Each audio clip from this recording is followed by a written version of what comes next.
Well, good evening, everyone, and thank you for coming. I think for many of you, the research department does not require an introduction, but I did want to say a few words. Research is really about 50 years ago where historic St. Mary's City began, and it still is at the heart of everything that we do. And the staff has developed a library of work that spans over 50 years. Okay, and just want to mention, when I've told the story a few times, but when I was interviewing to come here, I used to teach American history. I haven't taught in a couple of years, and I'm reading the works that were coming out of St. Mary's City. I thought, they wrote the book. They really did write the book, the early book, at least, on Chesapeake history, and exploring through Lois Carr, Russell Menard, Lorena Walsh, the history that was unexplored at the time that we sort of take for granted now, that indentured servant who came over who didn't really have a name in some cases, like I said, and Lois did some really interesting work coming out of family history from Europe and really looking into the sort of unnamed, forgotten people to a certain degree. And so I said we continue to honor their scholarship by continuing it and building upon it. And again, as you know, our research department is very active today in the field, which you'll hear from Ruth, the lab, and in the professional realm, and so in going out presenting papers. And you may remember Tim Reardon. Well, Tim and Travis gave a paper together maybe a year and a half ago, so Tim is still participating as well. And you'll see a range of work today that they do in the presentation, and there's always something new to learn. And we are telling the stories of the rich landscape of many people, and again, you'll see that in the papers. And so just the topics, we have Silas Hurry, who's going to talk about property gone to the enemy, St. Mary's City in the War of 1812, finding the long-vanished homes of the enslaved workers on the John Mackle plantation. And if you haven't been to see the slave quarter exhibit yet, that was led by Henry, inspired by Henry, and put together with all the staff from the research department. And it's a great exhibit. It's open Tuesday through Saturday, 10 to 4. Please go by and see it near the Broome Howard Inn. Ruth is going to talk about recent explorations in St. Mary's City, the archaeology for sidewalks. If you don't know, if you don't see her out there, Ruth is out there mitigating projects that are going on right now, whether it be a sidewalk or a boardwalk or a tree that's getting planted. She is always out there making sure that the archaeology is protected. And then we'll hear a search for the fort at St. Mary's, results of the geophysical survey of historic St. Mary's City from Travis. So it's going to be a wonderful evening with lots of interesting stories and discoveries. And so just enjoy yourself, and thank you for coming.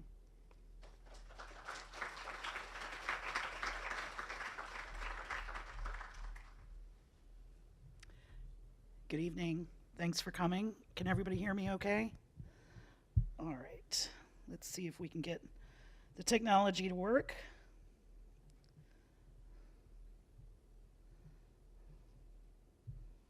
All right. Well, starting out this evening, as many of you know, St. Mary's has a long tradition of people walking down the roadways. This image from 1923 is a little different than the images that we have today. There was no pavement. The biggest danger here is probably the ladies getting their skirts and boots muddy and stuck in the mud. But sidewalks are an issue, and they've been, you may have noticed along Route 5 for the last 10 years, the college has been installing a streetscape on Route 5, and that's involved installing brand new sidewalks. And one of those sidewalks that they planned last year is right along here. See if I can get the pointer to work. Right along from the boathouse to Kent Hall.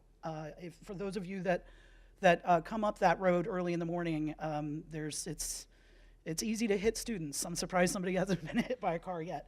And so we had some concerns about the archaeology, even though that sidewalk was going to be very narrow. Back in the early 90s, Henry Miller had made a discovery when the college was putting in this parking lot on top of the old tennis courts, and he found that evidence of where the 17th century prison was. And his discovery was basically that the prison was likely destroyed by the construction of Kent Hall. And so what was left was sort of a destruction layer thrown into a filled-in ravine. And so later in the 90s, the college was preparing to renovate Kent Hall, which of course required new utilities and various other things. And so we assembled a team to go out there and do some digging prior to the area being impacted. And we excavated 11 squares, 11 5 by 5 foot squares, seen here in yellow.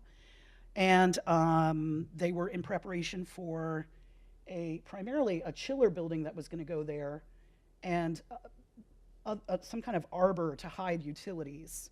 So we weren't sure what we would be getting into, but we noticed right away that we really don't like digging on slopes. We also discovered that that was a very brutal winter. The winds up on the top of that hillside are pretty tough to endure. This is called stratigraphy.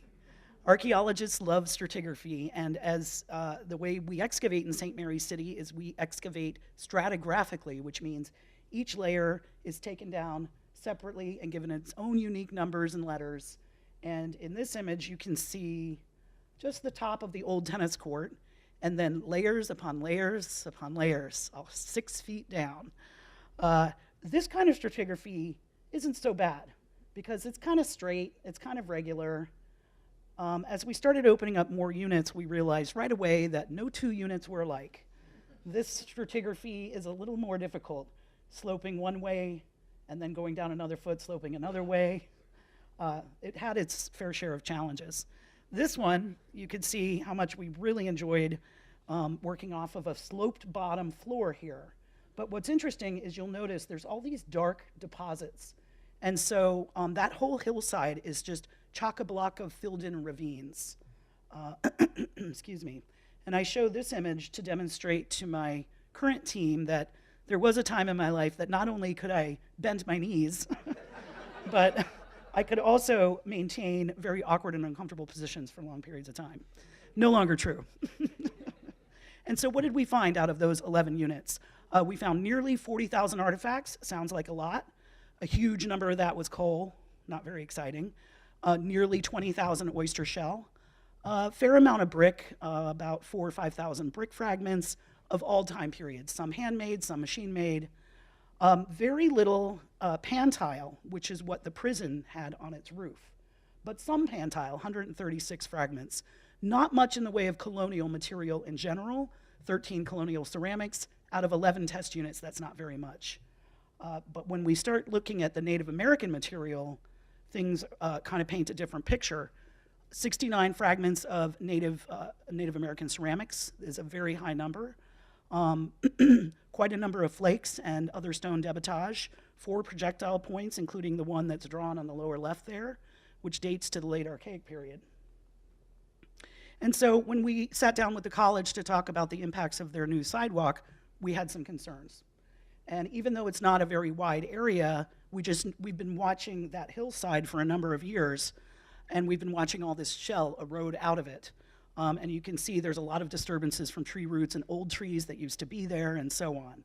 So we went ahead and excavated it with a machine, and you can see how narrow it is. Really, it was barely 6 feet wide here, where a retaining wall needs to be installed. And immediately we found things. First of all, that's Jess working on a uncertain date utility pole. The wood's still there, obviously. We don't find that every day. And we found a fence line. This is part of a paling fence that of uncertain date. And also, it kind of just terminated right near where we found that one telephone or electric pole. And then there's another utility pole there, and so on, right on down the trench. But the most interesting thing that we found was this fence line. Looking at it from another perspective, it's just a narrow little spit of land that we're working on. And if you could take note of this little slope here. So it slopes, and then there's high ground all the way to the entrance of the parking lot near the chiller building. And so we're out there one day, and Don Winter shows up. He goes, "Oh, Ruth, you've probably seen this photo." And I was like, no, I've not seen that photo. Thanks, Don. And so, it's hard to say, but there's the slope, and you can see that this has not been filled in down the lowlands or water. There's the slope, and then there's this fence. This is not the fence that we found. This is a different kind of fence. This is post and rail. But we might have been digging just over here. There's one big pole there. Maybe that's the pole that Jess dug. But it got me thinking about some of the other older photos from the site. This is from 1934, before Kent Hall is built, and you can see part of the old tennis courts there, and you can kind of make out some utility poles. I think it was 1931 that the county started providing electricity to this St. Mary's Seminary at the time. So this image doesn't tell us much. This image taken from the other direction, 1925, I zoomed way, way in, and it really didn't, there's too much bushes and foliage to really say. And then I zoomed way in on this image from 47, and there's a couple of street lights now, in addition to all the utility lines. There is a white fence you can see in the foreground here, but it certainly doesn't go up the hill. So kind of inconclusive.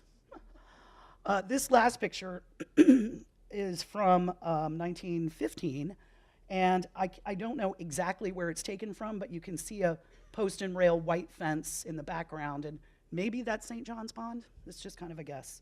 So it's just interesting thinking about how landscapes change and how we look at that archaeologically. So here we have this fence, which when we started digging it, we realized this has got to be kind of early, because remember those 40,000 artifacts we found in those test units?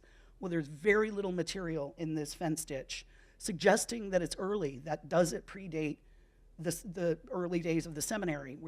We found some oyster shell. I don't even think we found any coal in this. So we're still analyzing it and trying to figure things out.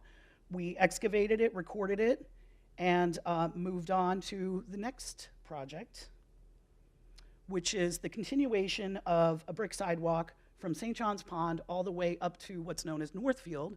You see the rugby people practicing in there for the past several years, also known as Pope's Freehold.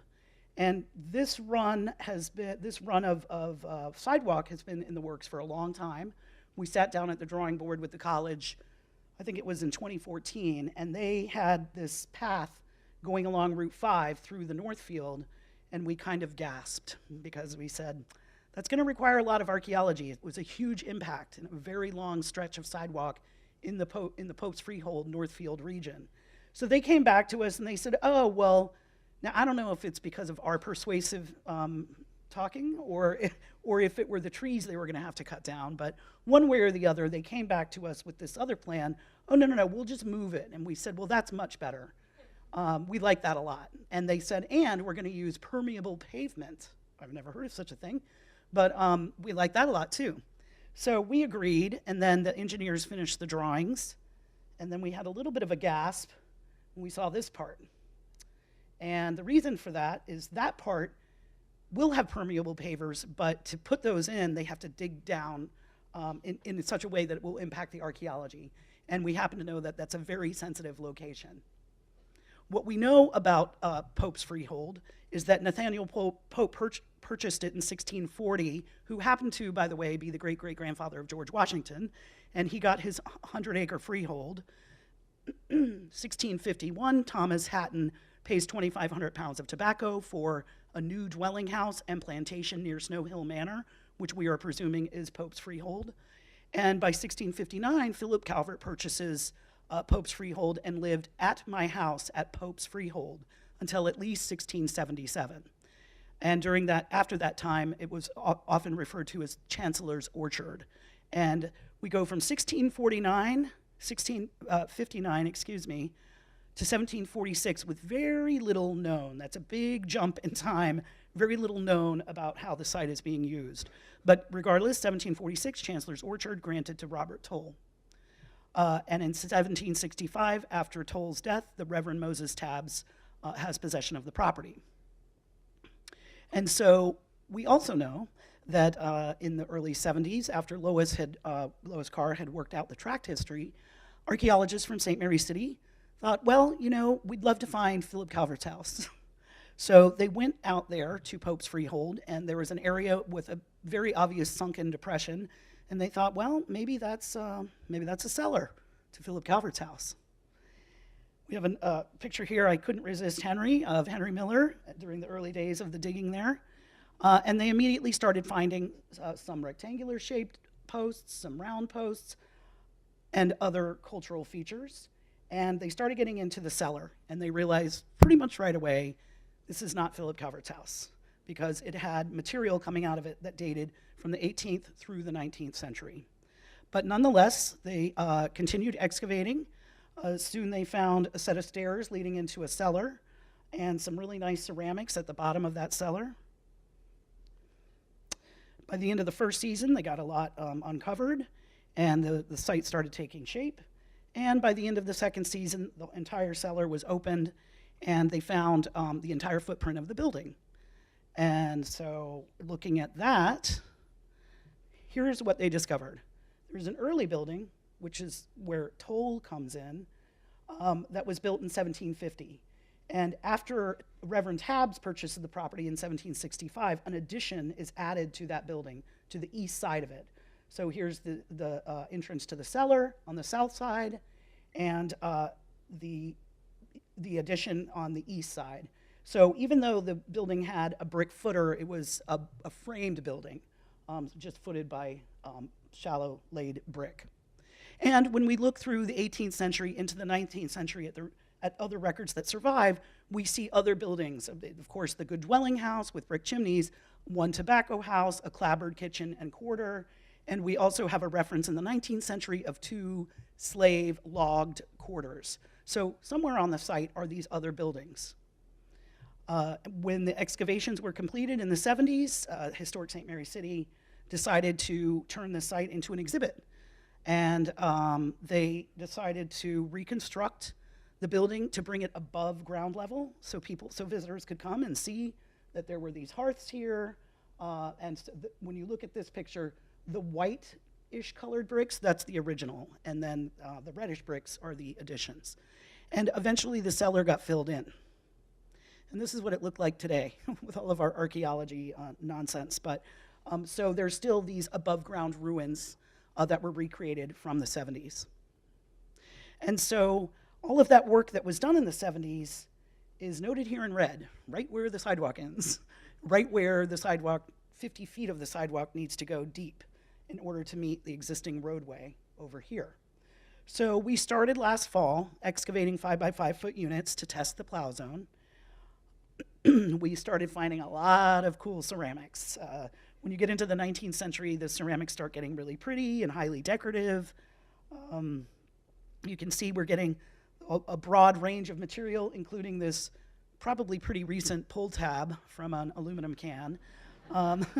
And the size, the small fragmented pieces of ceramics are a testimony to the amount of plowing that's occurred on the site over the years.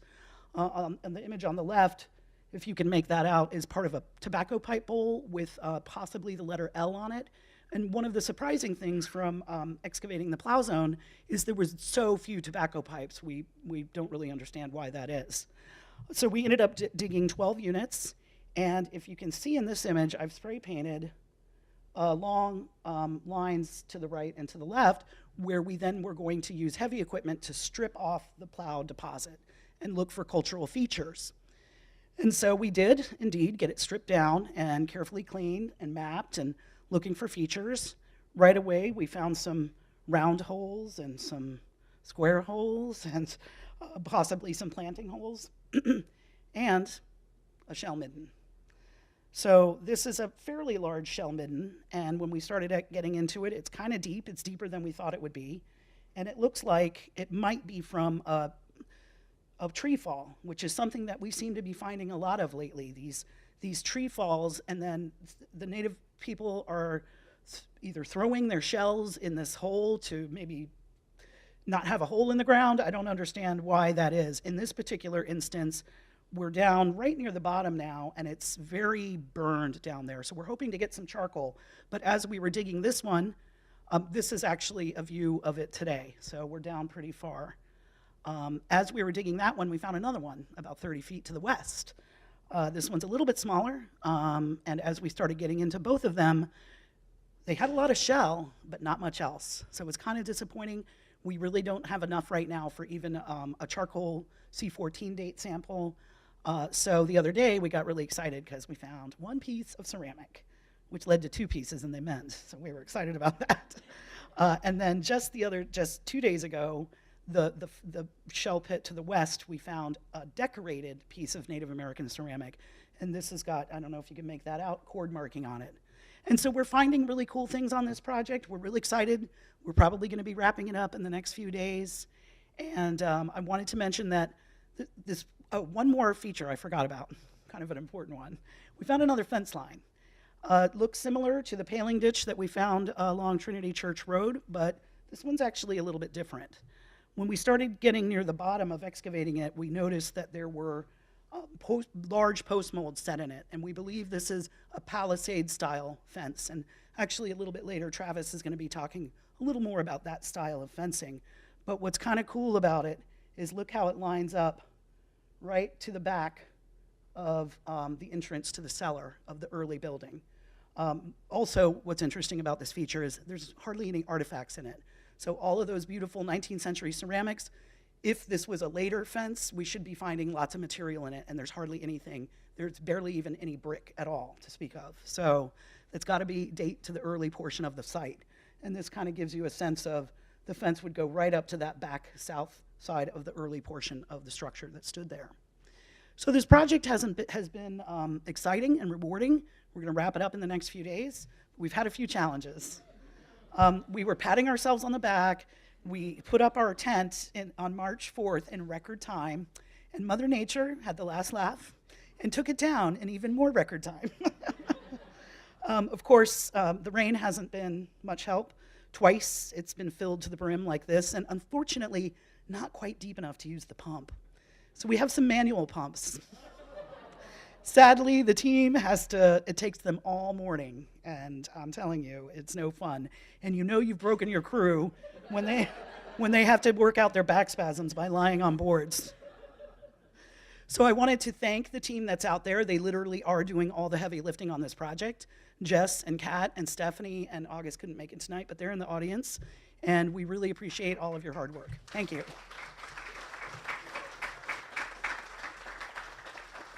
And next up, we're going to have Dr. Travis Parno, I believe. You are up next? Okay. Thank you very much.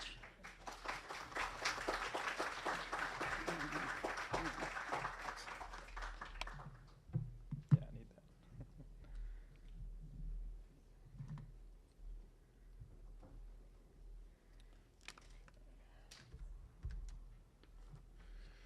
All righty. Good evening, folks. Everybody hear me? Great. All right, so tonight I'm going to be telling a slightly different story. We'll be pivoting off of the sort of very contemporary work that Ruth is working on and jumping into a different kind of archaeological study, one that was carried out with the help of some very persistent contractors. And this story, just to kind of take us back in time, began at where a lot of our stories begin here in Maryland. In November of 1663, the Ark and the Dove set sail. Maybe you've heard this one before.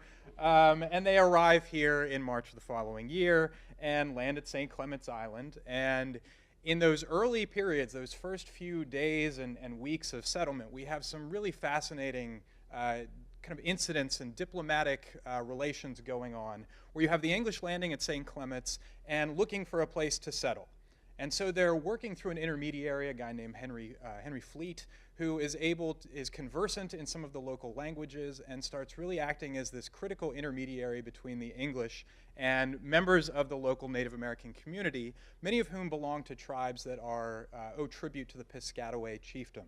So we've got a variety of groups living here at this time. The English need a place to settle, so we have these negotiations taking place, with Henry Fleet primarily acting as an intermediary. And so after a series of talks, the decision is made to head to a village known as Yakomiko, which is occupied by a people that are referred to in the records also as the Yakomiko. So it gets a little confusing tracking all of this.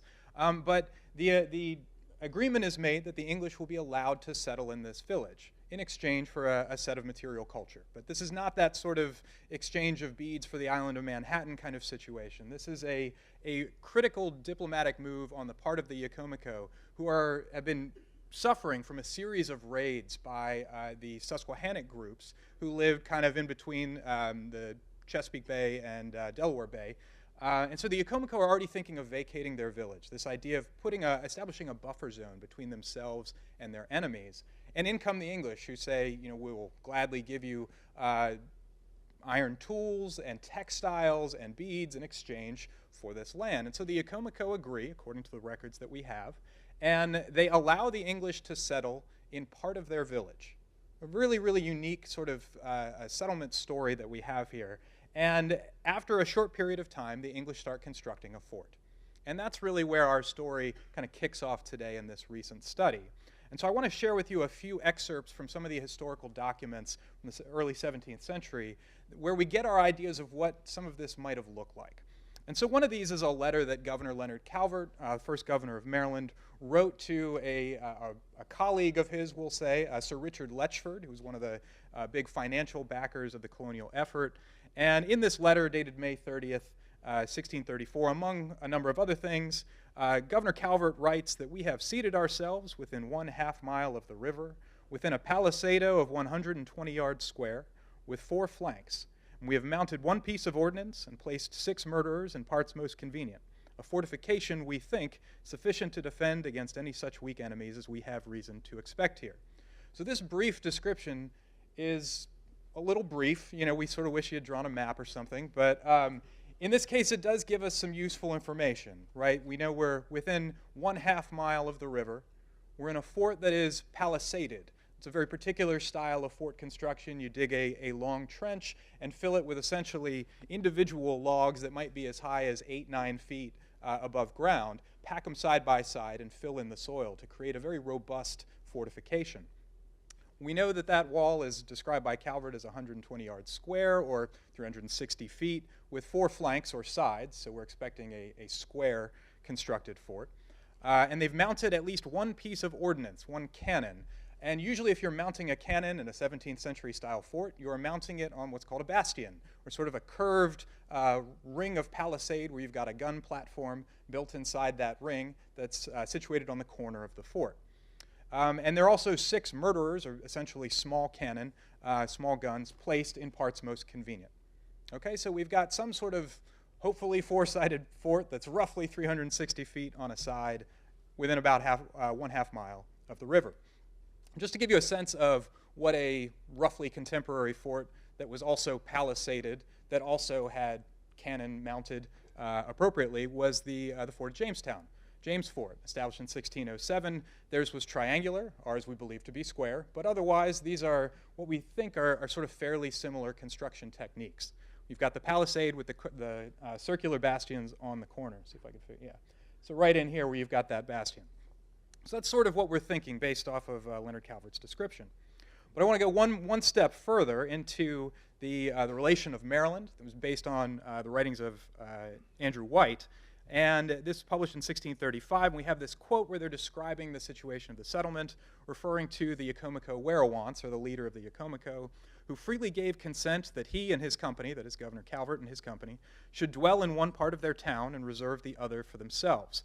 And those Indians that dwelt in that part of the town, which was allotted for the English, freely left them their houses and some corn that they had begun to plant. It was also agreed between them that at the end of harvest they should leave the whole town. So we have this idea that the English are moving into half of a Yakomiko village, or the village of Yakomiko, and then after the harvest season, the rest of the Yakomiko are going to head on out. So we have this really kind of 100% a unique situation where you have English and Yakomiko living side by side, potentially in, at least partially, in Yakomiko-style architecture. Really fascinating story. Now, whether or not the fort was built around this town is one of those questions that sort of lingers. But certainly it is, I think, reasonable to think that it may be possible that first fort was built around where the English were living in this particular style of architecture. And the last quote that I want to lead with today, also from a relation of Maryland, reads, "The English also made what haste they could to finish their houses. But before they could accomplish all these things, one Captain Claiborne, William Claiborne, who had a desire to appropriate the trade of those parts unto himself, began to cast out words amongst the Indians, saying that those of the Yakomiko were Spaniards and his enemies, and by this means endeavored to alienate the minds of the natives from them. This caused the English to lay aside all other works and to finish their fort, which they did within the space of 1 month, where they mounted some ordnance and furnished it with some murderers and such other means of defense as they thought fit for their safeties." So we have sort of a similar story being told here about mounting defenses within this fort. But we have this tale where Captain Claiborne, William Claiborne, wants to corner the market on the indigenous trade connections. And so he starts essentially spreading a smear campaign, saying the English, no, they're not the English, they're Spanish, or Spanish sympathizers at the very least. You don't want to trust them, trust me. And while the English were able to, as far as we can tell from the records, quell this kind of smear campaign relatively quickly, we still have this idea that there was a bit of concern, at least a bit of nervousness. Maybe we better finish our fort pretty darn quick, because we don't want to be attacked either by Claiborne's men or by any of these Native American groups that start to maybe turn away from us. So let's hold on to that thought, and we'll move forward here. This is a conjectural view of what the fort could look like based on some of these early descriptions that was created by Kerry Carson in 1972, and I'm going to steal a line from Dr. Miller here and say that we feel confident that this drawing is at least 30% accurate. It's probably a little overwrought. I would be shocked if we find a fortification that is of this size and of this substance, but some of the elements are there, right? We've got our corner bastions, we've got a roughly square-shaped fort, we have architecture on the inside and then immediately outside that's a mixture of English and Yokomoko or Piscataway in some way. And so while this may not be exactly what we hope to find, and we haven't found it yet, as a spoiler, this is the kind of idea of what we think we may be looking for. But there's some complications when we're looking for this kind of thing. We know the construction started in 1634 and finished, if the records are to be believed, within at least a couple months of after it began. But we also know that a tract of 100 acres called Governor's Field was established by Governor Leonard Calvert, and as a means of encouraging settlement. He very quickly after the settlement started in 34 was encouraging people to spread out and start creating a town. Let's not just make this a place where we're confined to a fort. And by 1642, 1643, we have some records of Governor Calvert basically booting people out of the fort and saying, really, it's time to go. And so as a result, we're looking at a really short occupation period. The fort was probably only occupied for 8 or 9 years, and really only the first half of that occupation was probably of any degree of intensity. You know, still we're talking about all of the colonists who first arrived living in this vicinity, but certainly by the first several years, people are starting to move out and settle elsewhere where the land is plentiful. We also have the complicating factor that in our experience here, a lot of the sites that we can link to the early 17th century tend to be at least lower in terms of the total artifact density. You know, when you're looking at these early sites, the very earliest ones, the quantities of artifacts tend to be a little bit lower. And so if we're dealing with a site that was occupied only intensively for 4 or 5 years, that maybe is in this period where the artifact density is lower, it's going to be a hard thing to find. And I think that really explains why after 50 years of archaeology, we haven't really been able to pin it down on the landscape. And so our impetus for this project was to really kind of expand our scope beyond a subsurface excavation and try to apply a broader set of survey methods to this project. And so we hired the grinning British guy in the corner, Dr. Tim Horsley, a wonderful gentleman who works out of Illinois, and he is a geophysicist. So he does remote sensing techniques, essentially looking beneath the ground surface using a variety of technologies to try and identify anomalies, whether those be natural phenomenon, like rocks buried beneath the surface, or cultural phenomenon, like ditches and burials or buried brick architecture, for instance. And so he came to us. We ended up getting a grant through the Maryland Historical Trust, and we came up with a sort of a plan to target 2 primary sites on our landscape. The first of these is what is often called the traditional fort site, one that makes sense for a lot of logical reasons, sort of situated just south of town center, very near where the print shop is today, if you're familiar with that part of our campus. And the other site is this field here known as the Mill Field. And I'm going to just break down a little bit of why we thought each of these sites might be a good candidate. So the traditional fort site makes a lot of sense. Our print shop is just right there, this sort of town center in this vicinity here. And so one reason why this site might be a good candidate for locating the fort is because we have this great record from Father Andrew White's narrative of a voyage to Maryland, where he says, we went up from the coast inland on the right side and about 1,000 paces removed from the shore, we gave the name of St. Mary to the designated city. And so under this interpretation, the colonists sail, they weigh anchor, and they walk up the coast about 1,000 yards, and there they establish their fort right there on the coast. And if you've been out on this portion of our site recently, you know it's situated high above the water, it's on flat ground, it commands the entire river. From a military perspective, this site makes a lot of sense. And so certainly it makes a good argument for why we might want to think the fort is there. We also have some good archaeology associated with this area of the site. This is based off of a surface collection that was performed between 1993 and 1995. And what you're seeing here, where you see these little dots, this is a scatter of surface finds that were primarily early 17th century material culture, fragments of early 17th century ceramics, but also a good amount of English gun flints and 7 glass beads. And English gun flints and glass beads, particularly when found together, are one of these good signatures of an early 17th century site. The one sticky wicket with this location is what was Governor Calvert talking about when he said we walked half a mile from inland from the river. So that's the one kind of sticking point for this site. Now the other site, the mill field, which we can see here, lies along Mill Creek, which is about from the banks of the St. Mary's, which either way you measure it, is about half a mile inland from St. Mary's River. But if you're building your fort in this field, you don't really command the St. Mary's River. So if we're buying this argument, we're sort of ignoring the concerns that the English might need to be able to command the river against Spanish attack or Virginian attack by ship. One thing that I think is interesting when we consider this location in the mill field is the last line in that excerpt that I read from Leonard Calvert's letter, where he describes the fort as sufficient to defend against any such weak enemies as we have reason to expect. And when we look at that combined with the relation of Maryland line, means of defense as they thought fit for their safeties, where in the relation of Maryland, the fort is being described as a response to Claiborne's attempts to turn the local Native Americans against them. Could it have been that this fort was constructed not to defend against Spanish or Virginian incursion, but to defend against overland attack by some of the local tribes who had been turned against them? So that's one possible sort of explanation for why it could potentially be out here.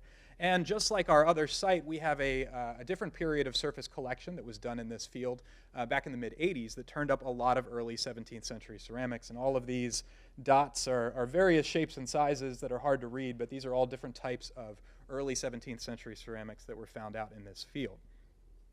What's also interesting about this location was during that surface collection, the archaeologist identified this strange patch of really dark soil, very dark, rich soil that was full of lead shot, English gun flints, metal scrap, and gun parts. And so it seems like this is an area where someone was doing some blacksmithing, potentially in the early 17th century. When we think about blacksmiths in the early 17th century, there's one name that comes to mind when we're dealing with this part of the world, and it's a guy named John Dandy. Many of you may be familiar with John Dandy, but for those who aren't, he was one of the more colorful characters we have here in St. Mary's City. He came to St. Mary's City in 1638 as an indentured servant. We have a 1640 document that ties him to a home living above Mill Creek, so fairly close to this site. And in that same year, he was sentenced to death for murder, but his sentence was commuted in return for 3 years of service to the colony because he made guns. And what does a young colony need? It needs a lot of guns. And so he ends up having his sentence commuted, and if you ever want to hear his full story, Pete Himmelhaber has a really good command over John Dandy's life, and he's got some great stories he can share with you that I don't have time to go into today. But one of the more interesting Dandy-related documents, this might be a little tough to read from the back, but there is a 1642 sale of exchange for various goods that seem to link John Dandy to living in or very near the fort. They refer to a delivery that can be made to a man named Thomas Todd, who's a glover who worked with John Dandy, and it can be delivered at the fort either to him, the said Thomas Todd, or in his absence to the said John Dandy. So we have the suggestion that Dandy may have been living in or near the fort in 1642. This slide is just showing there's that dark patch of soil right in here. All of these squares are excavation units that were put in 1992 during an extensive period of excavations that resulted in 124 5x5 foot units.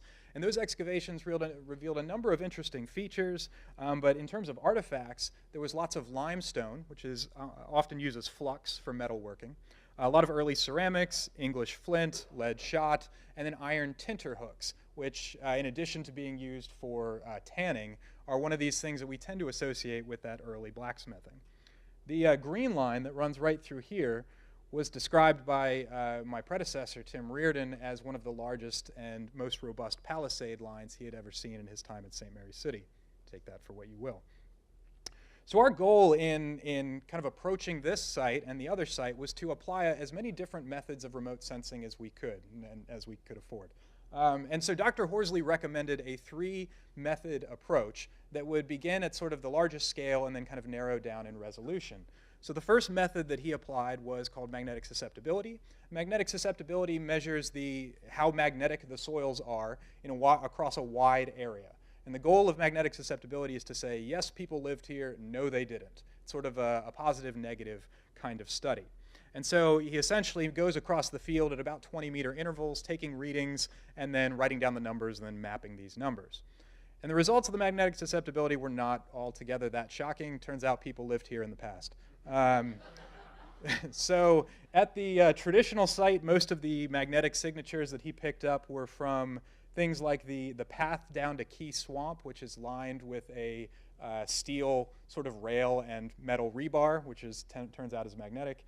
And then all of this is modern noise from the reconstructions of Smith's Ordinary and outbuildings. So the print shop is located kind of right in this area. This is just a big chunk of rebar that he found sticking in the ground as well. So nothing really of note in the magnetic susceptibility there. And in the mill field, like I said, people lived there for a long time. The darker colors are showing levels of intensity, and so we've got a wide range of occupation really throughout this entire field. There's no part of this field that wasn't used. The problem with magnetic susceptibility is that it doesn't differentiate for time period. So this degree of magnetic alteration could be early archaic Native American, it could be early 20th century.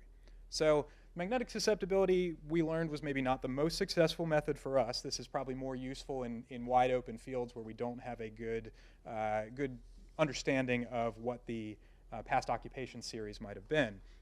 So we moved on to his second method, which is called magnetometry, which is essentially a higher resolution version of magnetic susceptibility. This is where he's taking readings at a much more regular interval with the goal of identifying features below the ground, not just positive, negative, did someone live here, but actually show the shape of what features might have looked like. So at the traditional site, we see things like our path that runs between this is our path that runs down towards the hamlet. This is the path that kind of cuts over towards the road out to the chapel. So whatever the material was that was used probably had some sort of natural rock that had natural magnetic properties. There's the individual rebar pieces for the path that leads down to Key Swamp. If this looks like a regular grid to you, that's good, because those are our old grid nails from an archaeological excavation that took place out in this part of the world. And most of this is noise associated with the excavations that took place around the print shop. So there wasn't a whole lot of strong conclusions that he could draw from the magnetometry at the traditional site. The mill field was a slightly different story. There's a lot going on in the mill field here, and the first thing that jumped out to us, not being geophysicists, was like, man, these shapes, these sort of linear things sure look really interesting. And I pointed to this and said, please tell me that that is a curved bastion with a piece of palisade sticking off to the side. And Tim was very kind. And he said, no, that's a natural erosion gully that has nothing to do with human activity. And I said, are you sure? And he said, yes, I'm sure. We have a big section of gridded, sort of regular noise here in the middle. That's where those 1992 excavations took place, so you're seeing remnants of our old unit nails there. But this was kind of an interesting feature right here, this roughly rectangular feature inside the green circle. This jumped out to Tim immediately, and he said that is a buried brick building foundation, probably with a cellar that's been filled in underneath the building. So that's nice. So we've got that to look forward to. And what's interesting about that building is it actually aligns almost exactly with the road out to the mill. So that suggests this is a nice late 17th century structure that we can examine at some point in the future. Zooming in on this in detail a little bit further, there's that same anomaly that we pointed out earlier, showing the brick floored building and all of the detail of our are grid nails with units overlaid on top of them. But there's also a number of fairly strong anomalies that Tim pointed out that are probably evidence of sort of industrial level heating. Some sort of furnace or kiln activity is happening in a number of different places out here in the field where all of those yellow arrows appear. And our first instinct is to say, one of these has to be John Dandy's, right? This is 17th century blacksmithing. Well, this could be simply a very high intensity fire from the Native American period, or it could be something even later. But it's really, these are definitely cultural anomalies. So this gives us something to point to and potentially investigate soon in the future. Our last method is often the most profitable one, we might say, in terms of finding information. Ground penetrating radar does exactly what it sounds like. It's radar waves that go into the ground. They just pass through clean, uninterrupted soil, but where there's some sort of anomaly, where the soils have been disturbed, or where there's buried architecture, the radar waves bounce back up and are received by the instrument, and then you can map that. And so Tim did a extremely high resolution ground penetrating radar survey. By the time he finished with his ground penetrating radar survey, he had walked about 70 miles. So he was conducting his survey at about half-meter intervals. So he would go for 200 feet and then move his device 1.5 feet to the right and go 200 feet, and did that for 14 acres. So he collected a lot of data. And so that's one way of saying we're still working on this data. We don't have Tim's final report yet. We have a draft. So a lot of this is still fairly preliminary. But what he did give us, at least for the Millfield area, I think is particularly interesting. That brick-lined building at this particular depth doesn't show up that well, but we can still see it. This is the road to the mill, that sort of linear stretch right there. But we also see a number of other really interesting buildings in the vicinity of that brick structure. Those three things that are circled right there are all timber frame outbuildings, or at least the two smaller ones are timber frame outbuildings. Oops, sorry. Spoilers. Probably associated with that brick-lined building. This is another timber-framed structure on the opposite side of the road that has a filled-in cellar as well. So we're now starting to see the layout of the city in the late 17th century out here in the Millfield in an area that we haven't really done a lot of work. So I think we've got some really exciting stuff to investigate out here. This blue circle is around some sort of subterranean feature of some sort that does not seem to be aligned with the Mill Road. Whether that's fort-related or not, it's too early to tell, but that does give us something to look at potentially in the future. And as we think about how we move forward from this, obviously I can't slap an outline of a palisaded, corner bastioned, 360-foot square fort up there for you, which is always a bit of a downer. But our goal for moving forward is to start investigating some of the anomalies that Tim identified out in that field. Our goal with that is both to see what's out there, but also because everything that we find, we send back in terms of our data to Tim, and he can better refine his interpretation of the ground penetrating radar data, of the magnetometry data, and hopefully lead us more and more into closer conclusions. And so to that end, for our field school that's coming up this summer, starting right after Memorial Day, we're going to be doing things a little differently this summer. We're actually going to divide our time between two different sites. So the first half of the summer, the first 5 weeks, we're going to spend out in the Millfield. We're going to start trying to test some of these anomalies that were identified during this geophysical survey, and hopefully we'll have some interesting things to share there. And then at about our halfway point, around the 4th of July or so, we'll shift back to the Leonard Calvert House site, where we've been for the last 10 years. We've got some really cool features to investigate the Leonard Calvert site. We'll have our Tidewater Weekend annual public archaeology event there, July 20th and 21st, Saturday, Sunday, out at the Calvert site. So we'll be screening some really cool soil from some of these really fascinating features. So we hope you'll all be able to join us for that. And if you're not, you can follow us on Facebook, on Instagram. The Instagram is where you'll see what's coming out of the ground on that particular day. On Facebook, we have links to the blog that's linked at the bottom there, where we have our students write up descriptions of what they've been working on during the field school. And then we also have, of course, our Twitter feed where you can catch up on what we have going on. So hopefully sooner rather than later, you're going to be hearing some really neat things about what we've been finding. All right. Thank you all very much.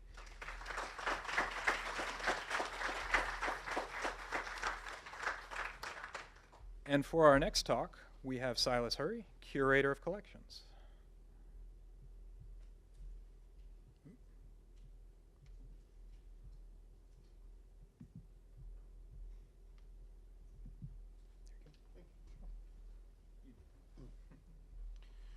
Gene Ofort's here. In fact, we're a little forward in time. This is a very abbreviated version of a presentation I put together back in 2013, 2014, as we were preparing to celebrate the 200th anniversary of the War of 1812. And it all began with a barn. This is the Makel barn, which stands out in the field between the chapel and the town center. It is actually the oldest standing structure in St. Mary City. It has a tree ring date of 1785. That's Gina, actually the first week, well, actually it was even before she started. This was the opening reception at St. John's. She's standing next to Dick Moe, who at that time, and I guess he still is, was the chief of the National Trust for Historic Preservation. And Dick had a real thing about saving barns. He was driving to southern Maryland on a regular basis, and he kept seeing tobacco barns dropping right and left. And some of our commissioners actually thought we should just get rid of that building because it wasn't part of the 17th century, but instead we sought to preserve it and to use it for a variety of reasons. This is a picture from 1934 when the tercentennial was happening. That's the Maryland National Guard bivouacked in the background. But this is all part of an agricultural complex that stood there from the 18th and into the 19th century, and actually was standing as late as 1980. This is right before the museum acquired the property. One of these buildings actually subsequently was, two of these buildings were subsequently taken down fairly shortly after the museum acquired the property because they were very unstable. One was stored, it's an earlier granary. But the Hicks barn, the Makel barn, was preserved. What we decided to do with this building once we did the preservation and put the additions back on it was to use it as a place to tell the story of what happened in St. Mary City after the capital had moved. And it also gave us an opportunity to talk about agricultural history. I mean, the building almost is a mascot for the agricultural history of Southern Maryland. Every time something changed in the economy, they would change the barn. It was built as a granary. Then when wheat prices went down and tobacco prices went up, they pulled out every other beam and turned it into a tobacco barn. And then wheat prices went up again, they reinserted the tobacco barn, they tore out the beam. So it went through multiple changes. So it's a good place to talk about the agricultural history. This, I'm going to test later on. You all have to memorize this table. This is just a brief timeline. The property in question was initially in the 18th century owned by John Hicks, whose site is actually over, one of his sites is actually over near Caroline Hall on the campus. And then he subsequently passed away. The property went to William Hicks, who sold it to John Makel. John Makel passed away. It went to John Makel Jr., who passed away, and it went to Margaret Makel. Now, all of that happened in a one-year period. John Makel died, John Makel Sr. died, Jr. died, and Margaret Makel died. But she got married to James Makel Broom, no relation, sometime in there, so that he ended up obtaining the entire property. And then it's his descendants, most notably John Makel Broom, who then preserved the property through time and whose descendant owned it until the museum acquires it in the 1980s. Makel's entire economy there was based on slave labor. And you can see through time he acquired more property, and as he acquired more property, he also acquired more enslaved labor. This is an inventory of the goods owned by Makel when he died, and it included a listing of all the enslaved individuals. This is a listing of the enslaved individuals owned by John Makel Broom right at the time of the American Civil War. And we were able to incorporate both of these into signs in the exhibit to talk about the growth and development of slavery and how it affected everybody and everything. That's the list of enslaved individuals related to John Makel. And it always bugged me when we were putting this exhibit together that we couldn't give these people last names. The documents just did not provide any kind of last names. It was very frustrating. So after the exhibit was installed, I had noticed that amongst the papers there was a reference to James Makel Broom receiving reparations under the Treaty of Ghent. The Treaty of Ghent? Well, we'll get to that shortly. So I contacted Ed Pappenfuss, the Maryland State Archivist, and said, well, do you know if there's any copies of these reparations anywhere? And he said, what reparations? So after a brief conversation, Ed says, I'll look into it. 2 weeks later, he calls me and he said, well, I've got them all scanned now. They're going to go up on the web. This was a major, major discovery for him because the reparations are incredibly rich documents about the enslaved in Maryland. So it's all up on their website at the archives, and they're actually listed under individuals, their names, the owners, and the enslaved. So Maryland has this thing about the War of 1812. That's actually Martin O'Malley there, dressed as an American general. It's Maryland's favorite war. And I don't have time this evening to talk about the causes of the war, and historians have spent years talking about them. But the thing to remember is that one of the major tactics that the British used was to blockade the Chesapeake and then to offer freedom to any enslaved individual who would join the British. More than 700 individuals fled Maryland, primarily the Chesapeake area. And it's a pretty large number when you consider the size of Maryland compared to Virginia and Georgia. And it actually works its way into the Star-Spangled Banner. The third verse of the Star-Spangled Banner says, "No refuge could save the hireling and the slave from the terror of the flight or the gloom of the grave." And that's specifically referring to the British inviting the enslaved to join them. About the same time, my dear friend Pete Himmelhaber said that he had obtained access to a little volume called A Minute Book, which was basically a listing of the tax appropriations and private personal property of individuals, and it happened to coincide with the period of the War of 1812. And the phrase that you kept seeing in there was property taken by the enemy.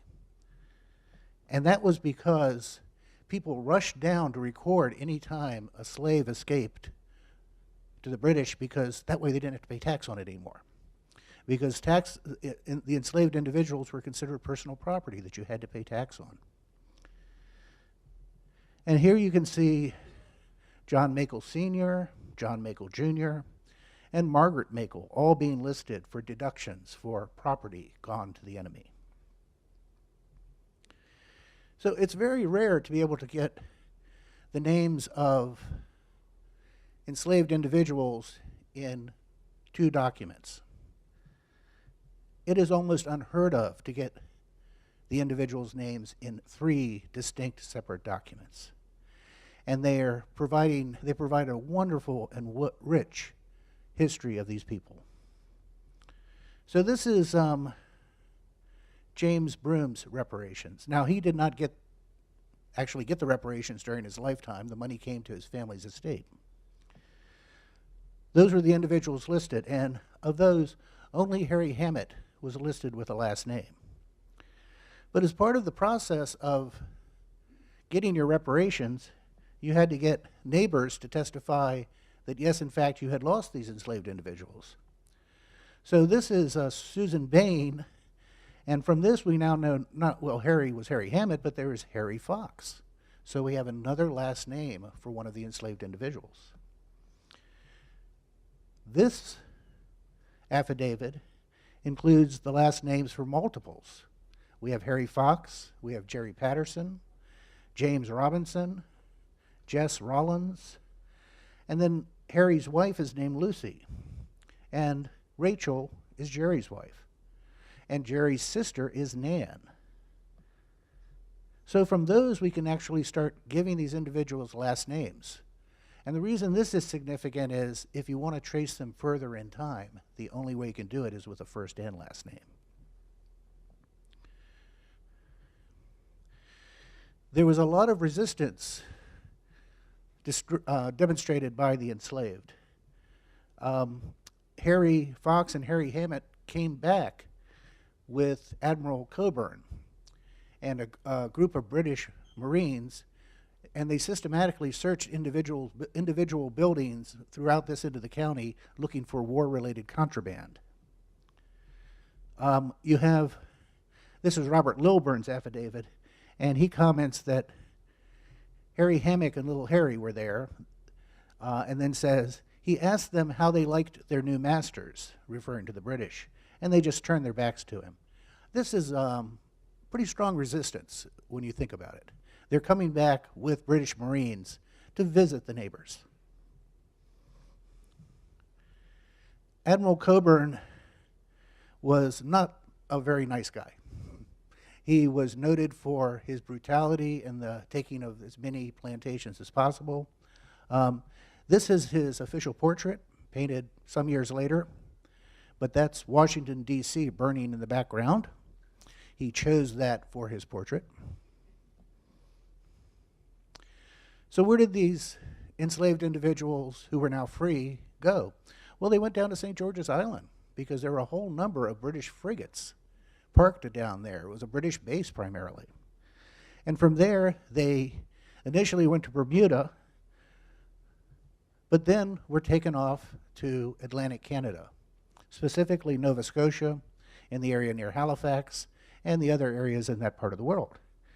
And the Canadian archives are rich with information about these enslaved individuals who are now free, and their descendants are still up there.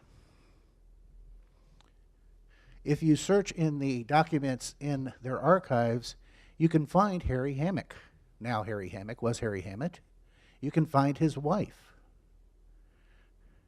You can find Jerry Patterson and his wife Rachel.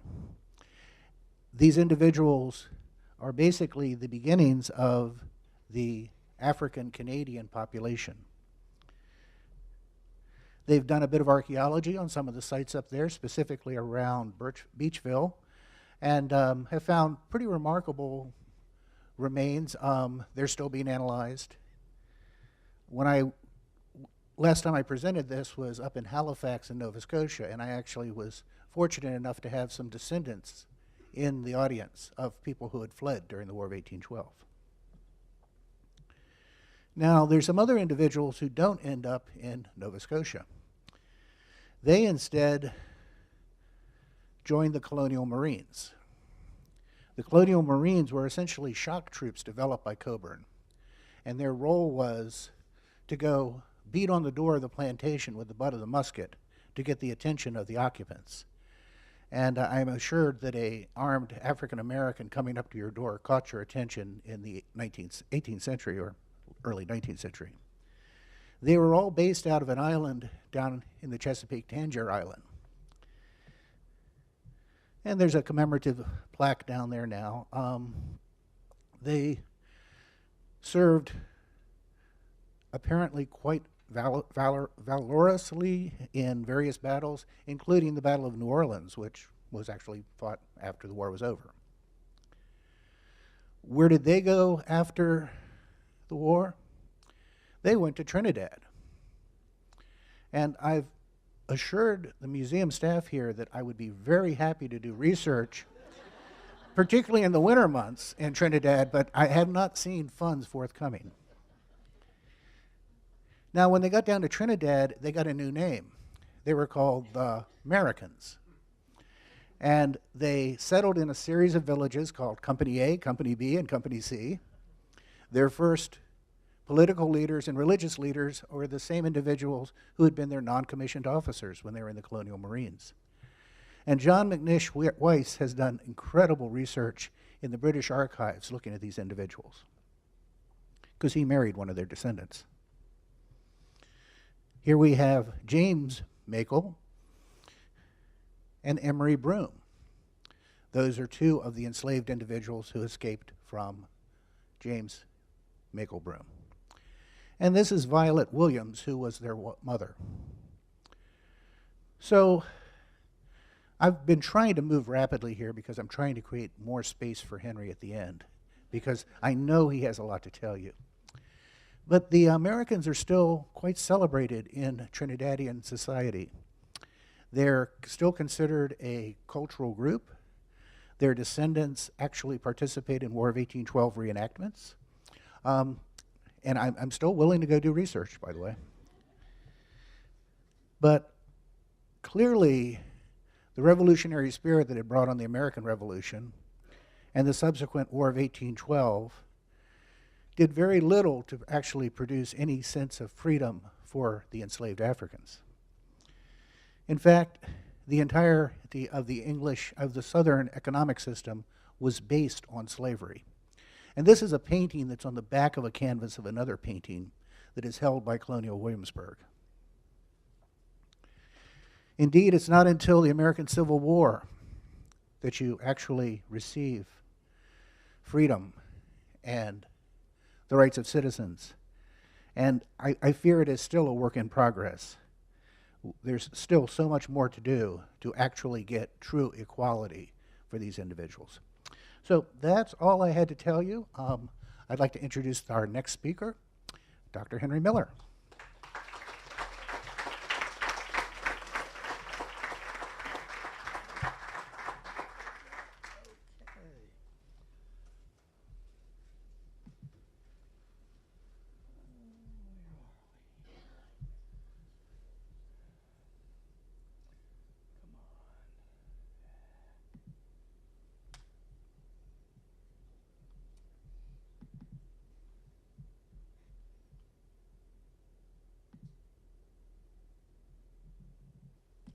Well, thank you very much. Thank y'all for being here this evening.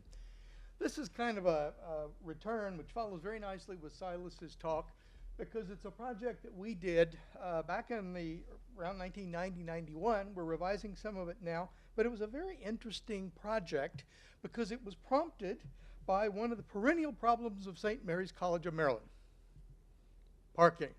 Okay, they wanted a new parking lot, and the location decided for that was where I've outlined here, that red area, a plowed field. We looked at all the early maps. We looked at the earliest aerial photographs that you see here. There was really no information that anything had ever occurred there. It was pretty much agricultural land. Go a little bit further in time, 1972, exactly the same thing is going on. It's all just old fields. But we said, nevertheless, we still should do something to make sure there was nothing ever there along Matapanai Road. So we got the college to plow the land. It had been farmland for a long while. And we gridded it off and took a crew and began controlled surface collection in 10-foot squares. They collected 4,366 squares. A lot of data out there, but it gave us wonderful coverage. And then we came back to the lab and started mapping stuff. Immediately, we started seeing where there were artifacts. This, for example, is the stone lithics, mostly Native American debitage or even a few points. It's widely scattered, doesn't show any real concentration, and we found a lot of spear points from 8,000 to 9,000 years of time.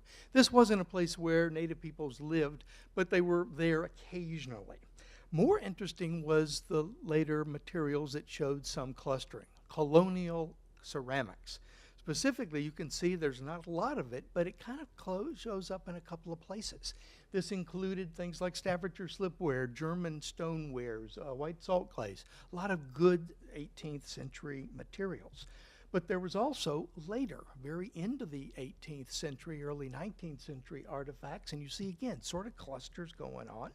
And whiteware and Native American stoneware, again, showing a comparable thing. The American stoneware is the old crocks that you've all probably seen, things of gray with blue decoration on them, important storage facilities. Well, those were artifacts in daily life. What about stuff that would have been from architecture? Nails? Nails showed concentration, but brick really showed strong distributions out there. And something else showed a very interesting patterning, oyster shell. Oysters had almost a similar contribution to a lot of, or distribution to a lot of the other artifacts there. So what we decided based on that is we have three major clusters. Something's going on in those. They have nails, they have brick, they have oyster shell, they have pottery, other artifacts. So we designated them three different archaeological sites, SD1, 205, 206, 207.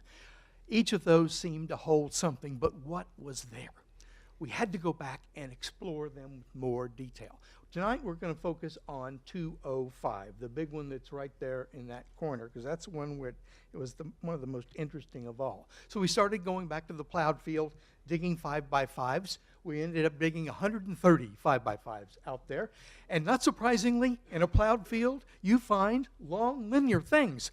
They're plow scars. No surprise there. But we also found other interesting things. For example, some of the squares had these regular little dark impressions going along. And we puzzled, what the heck is that? Shows us that one of the farmers who plowed this field, probably in the early 20th century, had a steel tractor with studded wheels. And that's what caused that, left their impression in the soil in that location.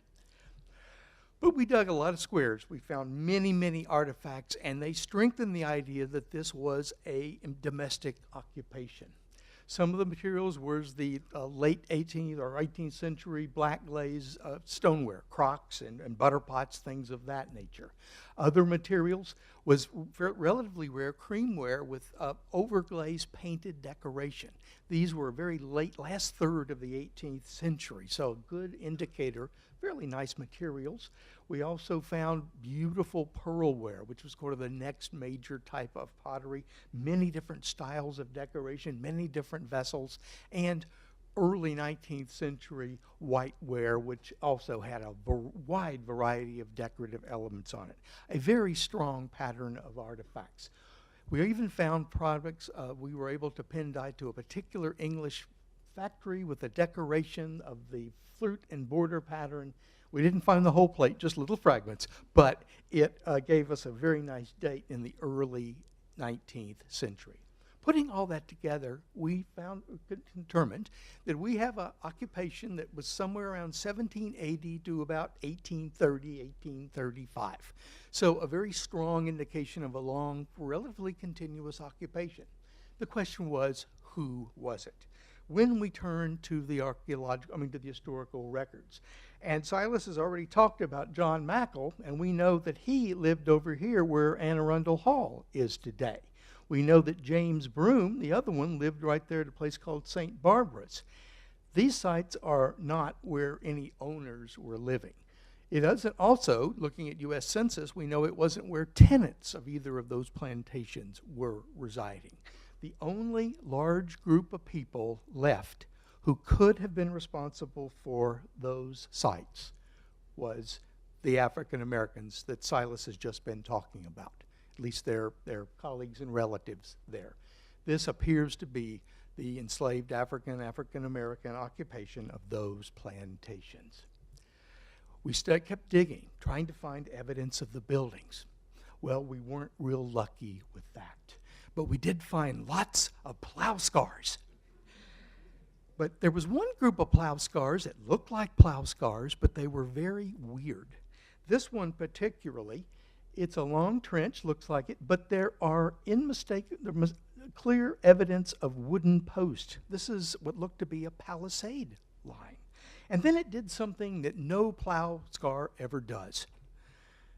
It turns at a right angle, okay? No plow can do that. Something was going on here. It also had a weird color to it. What we did is continued to map it out, and what it was a long trench line, came and turned at a right angle, and then made another turn, closing an area about 30 foot wide and over 70 foot long, and there was a number of features inside. This was not something we would have expected. But it was even weirder is if you look carefully at it, the trenches have a little different color. They have the post where the moles where the wood post had been, but around them is packed a yellow clay that is completely different than any other soil on the site. It is a foreign material. Now, normally, if I dig a trench or you dig a trench, you backfill it with the dirt that just came out of it, wouldn't you? But in this case, they brought in some special clay to put around it. We have never seen anything like that before in St. Mary's City. And indeed, in conversations with archaeologists all over the place, there was only one other location that I came up with where they have found something like it. This was in South Carolina. A colleague of ours, Tom Wheaton, did work on 2 slave quarters down there. And they found long trenches that turned out to be buildings, and around the wooden post was a clay fill that was different than the surrounding soil. Again, brought in from somewhere else. He speculated that this might be an African practice. We don't know. Certainly it was a late 18th, early 19th century occupation. We have exactly the same type of construction going on here. So we go, oh, could those trenches, could that actually be a large building? Well, we started looking at more depth. And it turns out that the width is right, but the depth doesn't work. Those down there are 2.5, 3 feet deep. Ours, this is the bottom of plow zone. It maybe was 2 inches into the bottom of it. Was never more than 12 or 14 inches deep. This could not have been a building. Rather, it was a palisade trench, exactly like Travis talked about and Ruth talked about just discovering one up at Pope's Freehold. So this was a fence line that enclosed an area, and we said, okay, maybe it was a livestock pen. Soil samples show that there's not high phosphate concentrations inside. It could not have been a livestock pen. More than likely, there were houses. But what kind of houses would they have been there, and what would we find of them? We know from the research of a number of scholars, especially George McDaniel, that most of the enslaved people in Maryland in the late 18th, early 19th century resided in log cabins. The problem with a log cabin is once it's torn down and the land is plowed, there's virtually nothing left of it below ground except brick fragments, some of the daub maybe, and nails that would have been part of the roof. Exactly what we were finding there at that site. And here's another example. This is, I believe, a North Carolina slave quarter. But look at it. Even the porch is supported by wooden logs. You plow that, it's got a mud and stick chimney. When that is torn down, there is virtually nothing left archaeologically. And look closely at either side of that building, though. It is surrounded by a palisade fence, just like what we are predicting out there. So what we believe is that we have, site ST-205, is a fenced enclosure that held several log dwellings. There were other log dwellings outside of that enclosure, and it is the earliest slave quarters complex identified and excavated at St. Mary's City. A very important discovery. We informed the college of this, and the administration recognized how significant it was and decided to alter the plans for the parking lot. They moved it over as far as possible and changed the construction technique. We put down soil separation cloth and fill on the top of it so those sites could remain protected in place. And in 1991, that became what you know as Guam, the parking lot on the college campus. So we had a really important series of sites, and they were able to meet their parking accommodation. 26 years later, it came as a surprise to us that slave quarters existed on St. Mary's College property. This was a new project done across the street from where we had worked in St. Barbara's, and indeed, evidence of several quarters were found in that location on a new project. That's significant. But what it tells us is the site we excavated wasn't just a couple of houses along Matapanai Road. This section of Matapanai Road was an enslaved community. Houses on either side of the road. This was really a center place of African American life in St. Mary's City during that critical time period. I think that is a very important expansion of our knowledge now, and I'm delighted that the college has now taken steps to begin to interpret part of the African-American story here at St. Mary's City through a new exhibit that you've no doubt heard something about here. Will be built near the new stadium that is being constructed. So that's a really important part of the story, I think, and a continuation of it. But when you drive or just think about Matapanai Road, we should think about it definitely was a center of African-American life. But there's a lot more history in that location that many of us perhaps realize. Matapanai Road is a unique artifact 400 years in the making. It began as a Native American pathway. In 1639, its route became the boundary line between the St. John's Freehold and the St. Barbara's Freehold. That has fixed its location precisely in place since 1639. This road is the oldest road still in use in Maryland, dating back before the colony. There's 1630 sites on either side of it. It was the main land entrance to St. Mary's from the north, and every legislator, Lord Baltimore himself, came down that very route coming to St. Mary's. In 1689, the 700 troops arrayed against Lord Baltimore in the Revolution marched down that road. Later, in the 18th century, as we now know from the archaeology, it became a center of African American life in St. Mary's City. And then 80 years after those settlements were abandoned, it became the center of a new settlement. The settlement of a fragile society of a few people, a minority group from Eastern Europe called the Slavonic Society. That road today is part and parcel of the National Historic Landmark of St. Mary's City. And I'd like to pay just a brief attention. We've talked about the earlier uses there, but in 1911, the land in St. Mary's was mostly sold to the National Slavonic Society, who brought individuals from Central Europe to settle in St. Mary's City. And this truly was the core of their society. The meeting house right on the corner of Fisher Road and Matapanai Road. There's a cemetery adjacent to it. They had a school a short distance up the road. These were sites of Slavonic farms going up Matapanai, coming down this way. This was a very fascinating experiment in the transplantation of people from a completely different world here to southern Maryland. And there is a bit of a survival of those. None of the buildings have survived us. But in that cemetery, there are tombstones, and you'll see those names that clearly are so foreign to 18th or 19th or 20th century Maryland, names of people from a completely different part of the world. I've tried to document those, and yesterday I found a tombstone I didn't realize existed. It is completely hidden by a massive cedar tree. And if you have to go next to it and fight through the poison ivy, which is thriving, but there, with the bones of this woman totally encased with roots of the cedar tree, is Clara Pushka, who died in 1929. And what struck me about it was what probably her husband left, the little message at the bottom, which I think is a message for us as well.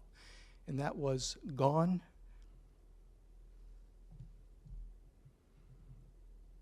but not forgotten. I think that is a beautiful message for us, and I think we should consider Matapanai Road is something special. It is a part of the National Historic Landmark, but I don't think there's any other highway with as much history deeply rooted in it, in this precise route right there. We should work to preserve as much as we can the rural character of it, the sites that lie along it, and try to do what that tombstone said, to make sure that those people, the African Americans, the Slavonics, the English settlers who walked that path, are not forgotten. Thank you.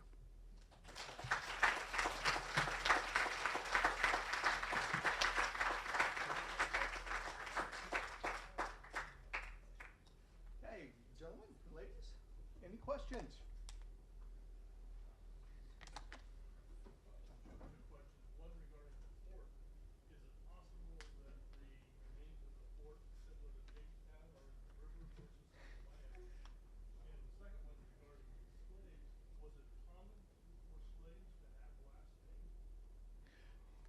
tackle the first one.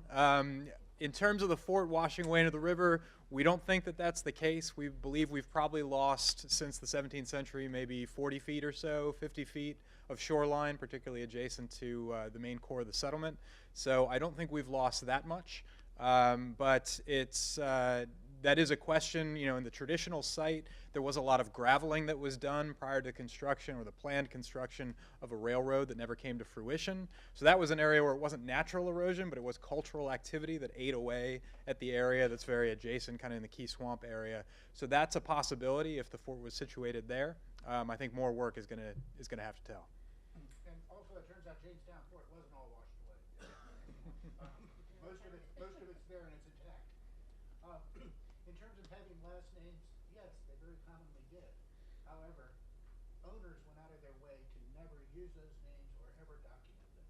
The fact that everybody who had run away from that region had last names in the neighborhood, I think speaks volumes. Pete? An interesting thing about the 1812 assessment book, a couple of interesting things there. And the first thing is the tax assessment in that entire book never ever mentioned that we were at war. Only that the escape to the enemy. Okay. And the second thing is at that time we go through everything is evaluated in pounds sterling. And then they burnt Washington and we immediately switched to Spanish dollars. And you can see it right in that book. That's the only place I've ever seen it. That's a real treasure trove. Thanks for- Absolutely. It is, that's By the cool. way, that book is in private hands here of somebody in the county. And Carl Moody and I were just lucky enough when he stumbled into the Historical Society with it one day and said, look what I have. He said, we are borrowing that. Scan. Good work, Pete. Yeah, when Pete showed it to me, it was like, my God, this exists? Because nobody in the state has a record of those assessments for that time period for St. Mary's County. It goes, what, 1810 to 1815, I think.